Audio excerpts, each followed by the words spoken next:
Magra-rapture daw sa September 23, 2025. Isa sa mga propeta ang nagsabi nito. The rapture that will happen in 14 days on the 23rd of this month. That storm is brewing and is ready to take over the world. It's final. It is final. Isa lang ito sa mga false prophecy sa ating kapanahon at papatunay na tayo nabubuhay sa huling yugto ng mundo bago dumating ang Panginoon, kasi maraming magkiklaim, maraming manliligaw sa mga mananampalataya. Kaya yung iba nagsipagbentahan na ng kanilang mga ari-arian at nagsipagtago na sa mga kabundukan. Sino man po ang mag-claim ng exact date at exact na panahon ng Panginoong Jesucristo ay maituturing na false prophet or false teacher preacher. Dahil si Jesus mismo ang nagsabi na sa kanyang pagbabalik ay walang nakakaalam. Pero maging handa tayo.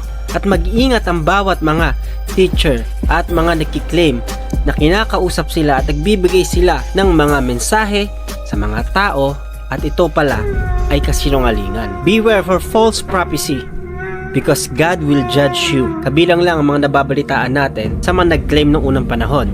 Si William Miller, they claim rapture October 22, 1844. Jehovah's Witnesses claim 1914 pero hindi dumating.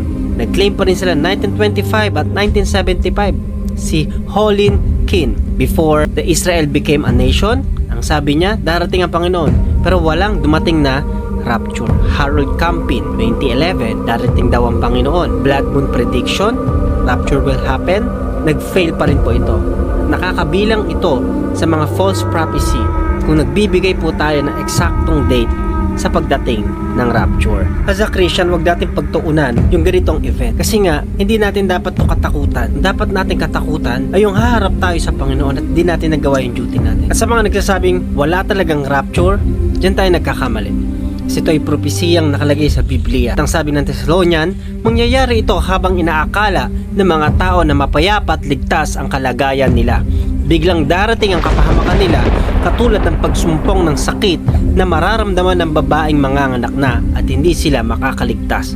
Ngunit kayo mga kapatid ay hindi namumuhay sa kadiliman, kaya hindi kayo mabibigla sa araw ng pagbabalik ng Panginoon katulad ng pagkabigla ng isang tao sa pagdating ng magnanakaw. Makinig kayo dahil may sasabihin ako sa inyo na isang lihim. Hindi lahat sa atin ay mamamatay, ngunit tayong lahat ay bibigyan ng bagong katawan sa isang iglap, sa isang kisap mata, kasabay ng pagtunog ng huling trumpeta, at sa pagtunog ng trumpeta ay muling bubuhayin ng mga patay at bibigyan ng katawang hindi nabubulok.